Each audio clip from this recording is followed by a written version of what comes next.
Hey live, Tosa live, Jay live, EJ's live, OHub's live. Hey guys. All right, all set? Cool. All right, guys. I'm Ernestine Johnson Morrison. I am the co-owner of the Tosa Real Estate Fund alongside our CEO and founder, Mr. Jay Morrison. And I am so pleased that we are joined by Rodney Sampson, co-founder of OHub. Absolutely. It's good to be here. Man. At the Black House. At the Black House. Live at the Black House, a.k.a. the Legacy Center, right here in East Point, Georgia, Atlanta metro area. We're so excited to be joined by you today. It's good to be here. So tell me about OHub. Whew. So context. 20 years ago, I started my first technology company here in Atlanta. Okay. It was called Multicast Media, and our subsidiary was streamingfaith.com. Mm-hmm. So we were the first to live stream churches. Oh, church. On the He's the pioneer. Yes. internet. Started it. So Pastor Jamal Bryant was one of our early customers. Our pastor. Our pastor. You know, one of our big customers back in the day was actually Bishop Eddie Long. He was actually one of our first large customers. Wow. You know, when it was hard to come by angel and venture capital, you know, a customer was better. Well, thank you for Bedside Church. Absolutely. Definitely. Cyber sanctuary. You know, what's funny, so a lot of pastors were reluctant at first because they thought, well, people were going to stop coming to church. Mm-hmm. But some of the more innovative and pioneering pastors use it as their go-to-market strategy. Yeah. Watch me online, and if you like it, then come check us out. And so the churches who were early adopters, it helped them to actually grow their congregations. Ministry, So a little bit of Atlanta Black or National Black Tech history. We were the first Black startup to raise over $1 million in venture capital back in 2000. Wow, this was 20 years ago. This was 20 years It's ago. a hot topic now, but you guys have been doing this over 2 decades. Sure. No one was really talking about, diversity in tech and equity in tech. And so in 2013, my fourth book had come out, Kingonomics, which takes the economic ideals of Dr. Martin Luther King Jr. and puts forth a thesis that if Black people are equitably represented in opportunity, which means opportunities of today and the future, that we could address poverty and the wealth gap, which is what Dr. King was working on when he was taken, from us. He was working on the Poor People's Campaign after he had given that historic speech, a few years earlier, the March on Washington for Jobs and Freedom. A lot of people just say March on Washington and they leave jobs and freedom. Well, first of all, let's rewind because I love how you just slid fourth book in there. Like the first three. Yeah, but my fourth book. That's awesome. So what planted the seed for you to even start getting into media and tech? My wife actually, Shantaria, broadcast journalism major from Howard University, so HU. Shout out to HU. Is Howard the real HU? I didn't go, but I've been married 21 years to someone. I'm not even going to dispute that. But of course it is. Absolutely. All right. So even, from the day that we got married, I present well now, but I wasn't as polished and shaped and mentally as astute. I had potential, right? We all have brothers. We have potential, right? And so we had someone to literally pull that greatness out of us. Pull up, plant those seeds, make those sacrifices. So the concept of connecting technology and media back then, interestingly enough, I was a church administrator. I was working at a church, Mount Carmel Baptist Church. Yeah. And I told Pastor Fleming, I'd take the job if we brought in high-speed internet, a T1 line. And back then, that high-speed T1 line was like $60,000 a month. And so he had to figure out how to subsidize it. And I really started ideating the concept of, these pastors are spending thousands, hundred thousands of dollars per month to be on like BET back then. The Word Network had just launched. And I was like, what if I could take you to billions of people for a fraction of the cost? Now, all I had seen was Mark Cuban had this company called broadcast.com. This is how he made his billions. Wow. So the streaming industry back then, you had to watch, like in the middle of your computer, this real kind of herky-jerky video, and it was like a postage stamp. But Mark Cuban built the infrastructure in this country, and of course Steve Case is the one who built AOL and brought internet to the masses, and so they had to have content, and that's what we call Web 1.0, right? And then we jumped on that bandwagon and built this software layer that would allow you to live stream, but also create your own TV network. So I was talking to the top pastors in America. Would you like to have, I know you're paying these TV networks, but would you like to have your own TV network? Yeah. And some of them, they bought it. And so that became my first tech company. I didn't know that. I mean, yeah, I don't, all our talks, we didn't go that deep. Leave it to the queen and go that deep. Yeah. One more point, and I think this will bridge it. Everyone back then was also talking about the digital divide. And so when we were pitching investors, they were saying, well, that's a neat idea, but if you've got mostly black pastors, black people don't have internet. And I said, well, that's not true. Yeah. And so we proved that even though there is a big digital divide, there were millions of black people who actually did have access. Still have a consumer base. Exactly. Right. And so back then we were trying to activate the consumer base. Yeah. And a major catalyst for OHUB was that we consume too much of technology and we don't produce enough of it, and we definitely don't own enough of it. Absolutely, which leads me into my next point. So your wife and you co-founded this company, yes. And as you guys are maneuvering this space and in these meetings, and I'm sure you guys are flying back and forth and meeting with people and helping businesses, how many people of color do you see in the spaces that you were walking in? Well, even today, so let's say we go back to 2013, if you meet a black tech founder that has raised some capital, built a software product, and is in market, they are an outlier, right? Yeah. From coast to coast, even on the continent, there's a growing tech scene, even in Africa today. Yeah. But wherever the diaspora is, we're outliers. And so a part of our career has been, we've been the only folks in the room. And we've always been against onlyism. Like we don't want to be the only. Right. It sounds cool, but it's like that's some not folks cool. thrive on like being the first. I want to be the first, but not the only. last. Right. Exactly. Yeah. So, and a couple weeks ago, a part of our narrative and story was featured. There was a front page article on the AJC on Atlanta becoming a black tech mecca. And so it kind of started off 20 years ago, came forward. There's some rock stars in Atlanta.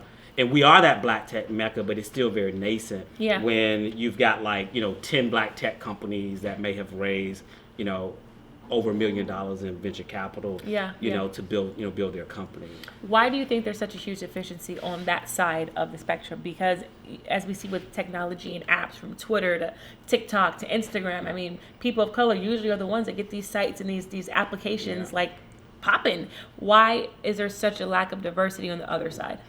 Well, a few reasons, and to your point, you're absolutely right. We are the tipping point for every major tech platform out there today, particularly the social media networks. Every time we go viral, they get wealthier. Yeah. And so if we're not owning equity in stock, I was even thinking about... That's a quote right there. I'm sorry. Hashtag that. Right. A response to Ferguson. Yeah. When Mike Brown got killed in Ferguson, I was talking to some of the leaders of this new Black Lives Matter movement, and I was texting them and I was saying, listen, before you go live telling police units, go buy cameras and go get this installed, I did some research and found out that these are publicly traded companies that are selling that equipment. Why don't we amass our influence and go buy the stock from the publicly traded company first. And then make them protest. Yeah, exactly. Make them implement it. Right. And so it's like we missed those opportunities to create new creating wealth. the companies, or Absolutely. Building that the software or even the hardware, or even being the sales broker, right? Yeah. And so when you look at these supply chains, we're just not participating. So that's one thing is why, because last week Katherine Johnson, she passed, and I was talking to her grandson. Back then, black women were actually call computers. That's who they were. It wasn't like a computer. They were call computers. Wow. And the reason men, particularly white men, did not want to embrace computers at first was because it was secretarial. If you had to type, and whether it was a typewriter or a computer, you were considered to be an admin. Admin is administrative. Right. It's secretarial, Yeah. right? And so executives didn't want to embrace that. Yeah. But there was a certain point in history where we shifted from being those creators and those innovators to more administrative roles, more clerical roles, or more management roles. And I think a lot of that actually shifted in our modern day civil rights movement. Integration was incredibly great, but there were some trade-offs there. There was trade-offs on land, trade-offs on ownership, trade-offs on black businesses. And essentially we got the right to go spend our money in other folks' communities. And a lot of people embraced that, or affirmative action. Overly embraced it. Affirmative action in the workplace allowed us to go into management positions, and those were cushier jobs. So if you were black and you became a manager, you didn't want to type either, right? You didn't want to be in front of a computer. Now, even when our schools would say, let's say you didn't pass your math test, they would send you, and they still send you to a computer lab as remediation.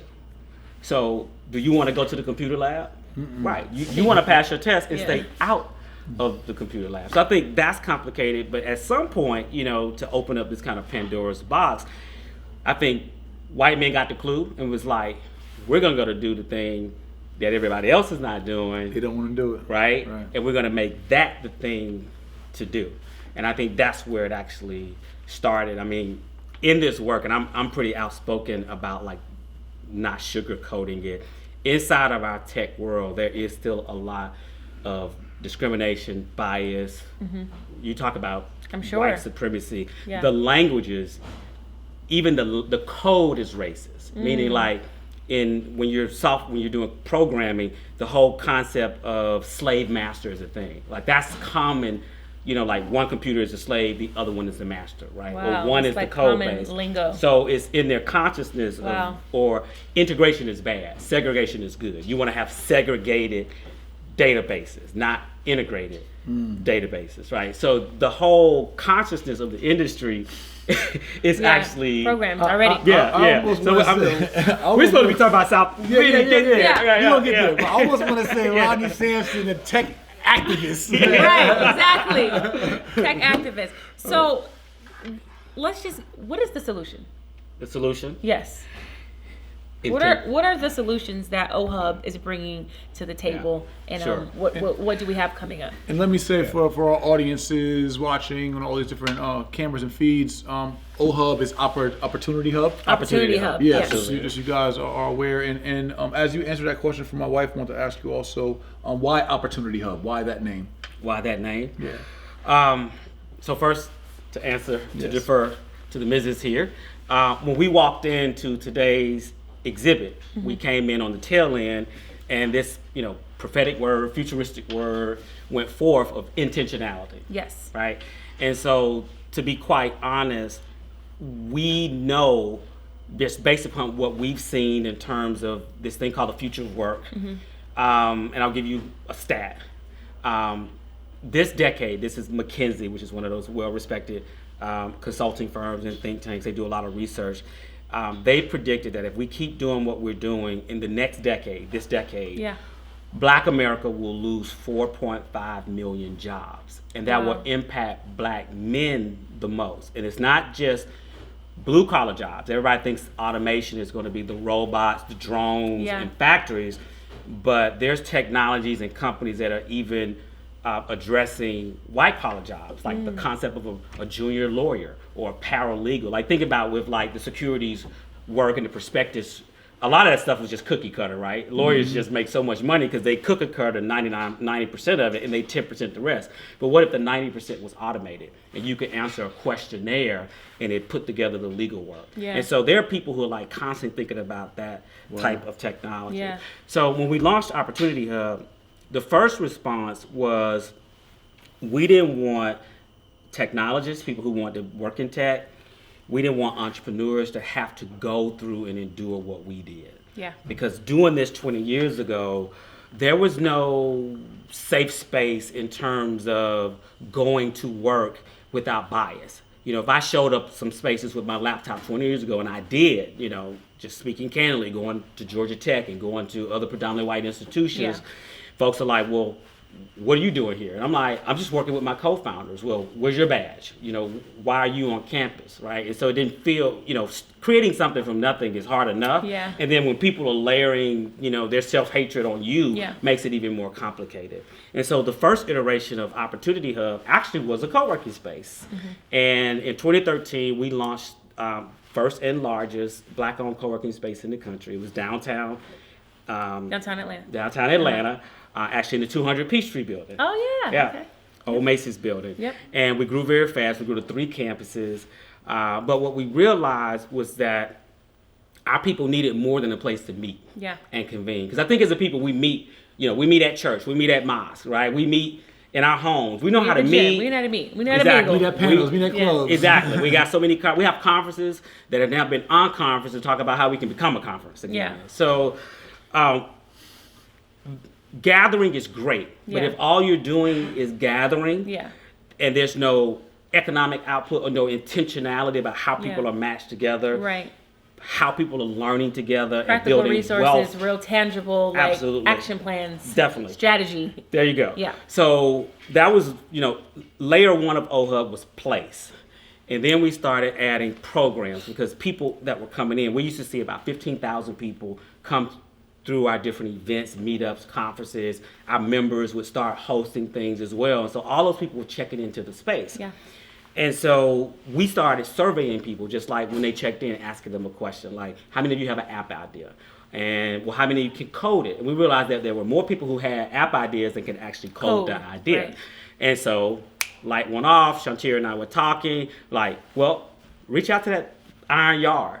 And they were the largest coding school in the country at the time. They had just launched in Atlanta. And we said, listen, we got to figure out a way to partner together, but we also got to build some cultural competency around that as well. And so that program has gone on to train over 300 people to become software engineers. Awesome. We kept asking more questions. Yeah.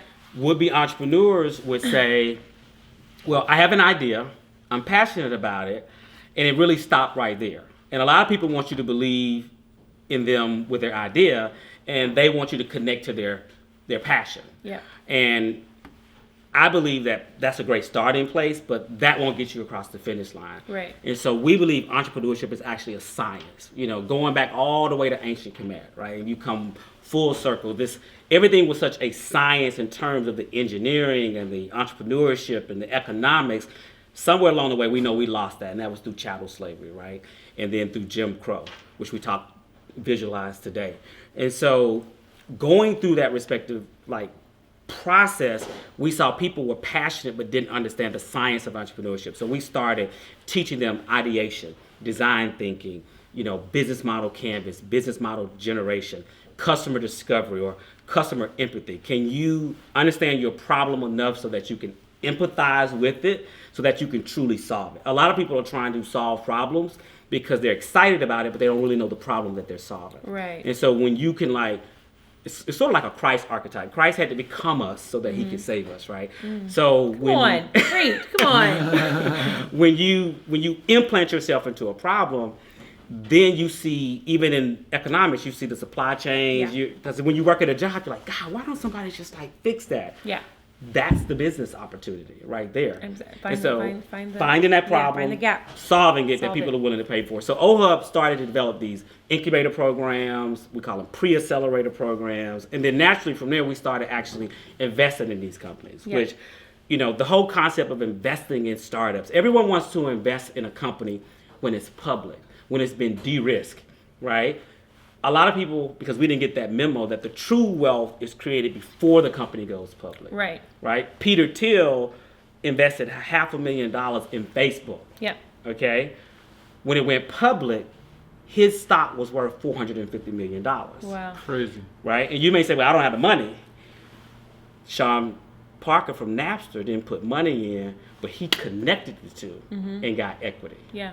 And he became ultra wealthy as well. Connect the dots, which is essentially what we done with the Tulsa Real Estate Fund, and kind of how these two business models kind of intersect here. So tell us what we've done. Tell everyone what we've done with the Tulsa Real Estate Fund.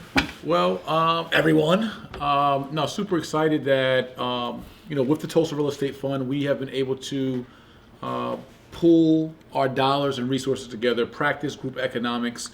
What Rodney was referencing, King Rodney was referencing earlier, was a Black history and African history exhibit that we were blessed with today here at our Black House Legacy Center building that we all Eric own. Majette Jr. Yes, from King Eric, who came in with all these exclusive artifacts such as Marcus Garvey and UNIA certificates and their voting pins and the plate Marcus Garvey ate on and a spoon and Malcolm X's first letter from prison and all these different facts. And so we were able to see a lot of experiences of our ancestors and our journey here. And we also seen a book, a memoir, just written a couple of days after the Tulsa. 6 months. Well, it was published in 6 months, but it was written just days, I remember. After the Tulsa massacre, right? The Black Wall Street massacre of June 1st of 1921, which our fund is named after, Tulsa Real Estate Fund.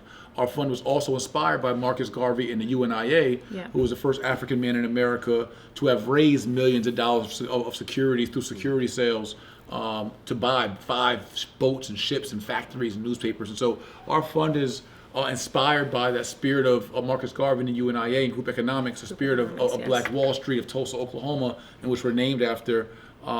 And that community that bought, and the founder, O.W. Gurley, who bought 40 acres of land, and the community who came together to develop that 40 acres of land to 36 square blocks, over 2,000 homes and businesses. So our real estate fund really is, for us, was a beta test to see if we can use something I've done well over the last 20 years, and that something that runs the world, real estate and the resources it bears.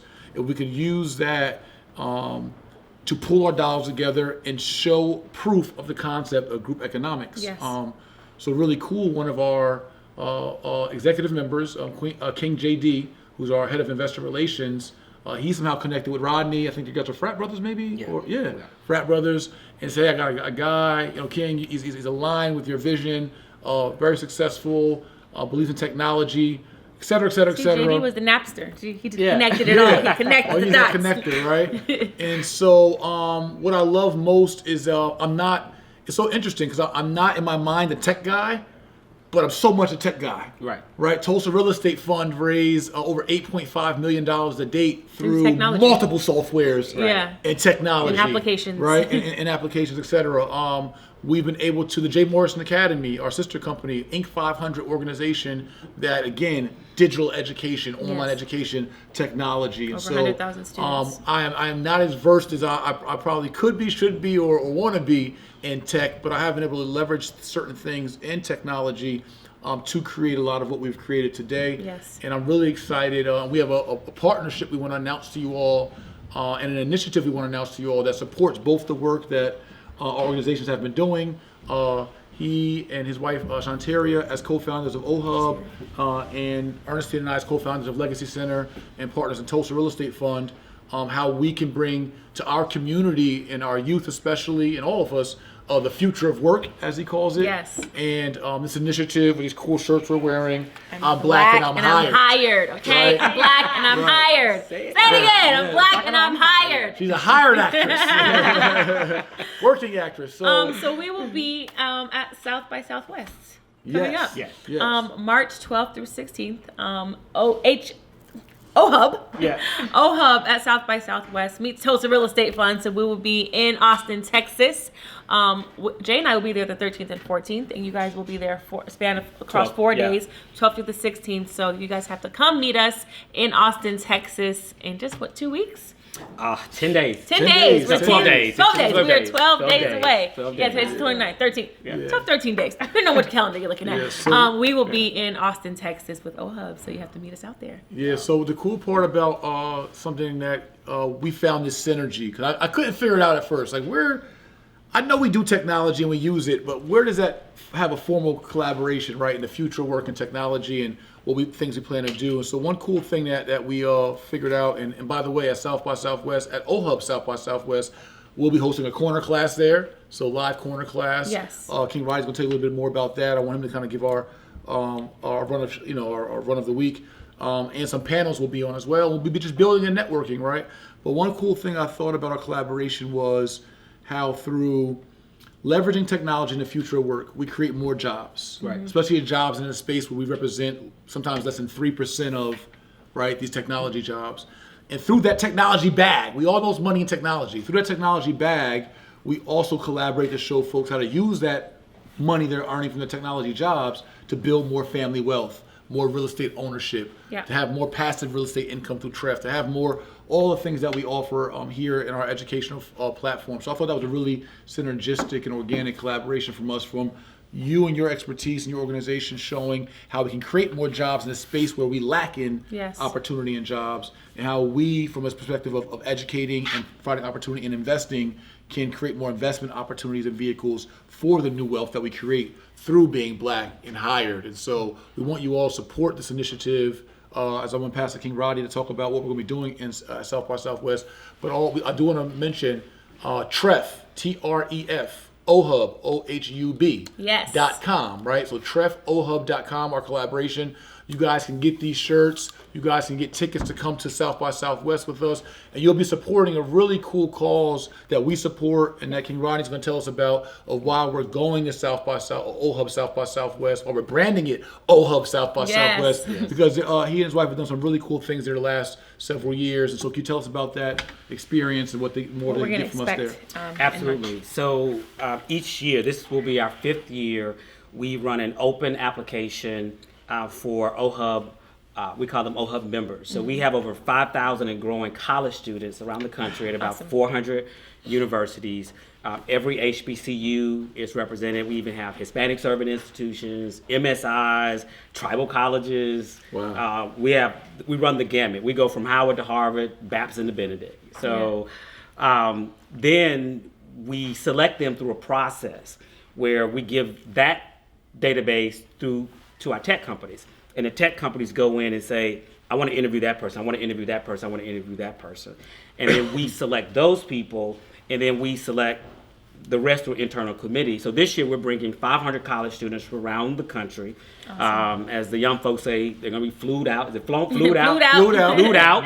Housed for 5 days and 4 nights. So they get hotels. Awesome. They get 3 meals a day. And they're not walking around just eating food. So you got to have venues, you got to have logistics. And then they get the South by Southwest badge. What you're going to see is that badge is like your ticket into everything. That's what makes you legit in that space. And so it gives them also that confidence. You got 500 students walking around. These badges cost anywhere from like $1,300 to $1,800, right? So they get the badge, and folks are looking at them like, how you get that badge? Right. And that's how the conversation is sparked and what have you. So we're going to be doing programming every day. That's going to be on Friday. We're taking over the only HBCU in Austin, called Houston-Tillotson University. It's actually the oldest in the state. It's a campus takeover. We're going to have the gym, the UC, the yard. We've got 50 plus tech companies from Twitter, Amazon, Google, Comcast, Deloitte, LinkedIn, Microsoft, Facebook. It's all the apps you use will be like the real employees and the real black and brown employees from those companies will be there, and it's gonna be amazing. We also on that Friday have Janice Bryant Howroyd. Janice is the first black woman to build $1 billion company from the ground up. It's a talent placement company called the Act One Group. Wow. She paid for these nice t-shirts, Act One. Shout out Janice. Yeah, right. Shout out Janice. Janice is going to be there doing one of her. She just had a new best-selling book called Acting Up that came out, and so she'll be there at 4:00, and then we're doing corner class at 5:00 with the Morrisons. Corner class with the Morrisons at 5:00. You do not want to miss it. OHUB South by Southwest. Yes. Absolutely. Next day we're gonna have official panels, and so the Morrisons are gonna be on an official panel as well, and we program all weekend. And then there's literally thousands of networking events, programs going on from every major tech company and company there. So we've launched the Black and Hired campaign so that you can exactly say it loud. I'm black and I'm hired. Black and I'm hired. Yeah. So where can everyone go to get their tickets to meet us in Austin on the 12th? Absolutely. Get your tickets. You can also get this dope t-shirt, right, at www.trefohub.com. That's www.trefohub.com. trefohub.com. That's where you want to go get your t-shirt. Meet us in Austin, Texas, March 12th through 16th. Listen, everybody on the live, everybody everywhere, I need to see you guys all there. Yes, and I want to say this. The t-shirt is not just about wearing an Black and Hired t-shirt. The t-shirt, for those who can't go to Austin, right? You don't have it in your schedule. It's last minute. We're late with this. We're sorry. Yeah. We're working. But for those who want to support, I think it's a really cool thing. We got to support this initiative where you got 500 college students coming out to meet with technology companies. Many are black and brown, who are be participating in the future of technology and work and changing their legacy dynamic potentially through this collaboration. So it costs money. King Rodney cannot do it all on his own, and his wife. Yes, I was getting there. Jeez, I was not gonna leave the queen out. So we all can't do it alone. So your purchase of these T-shirts goes to supporting those 500 college students eating, being flued out, getting in front of these executives, having the resources, having the hotel, having the badges. So don't be one of the Instagram talkers and bloggers who talk about, oh, we need to be in tech. Wow, we own no apps. Oh, if I would have owned Facebook.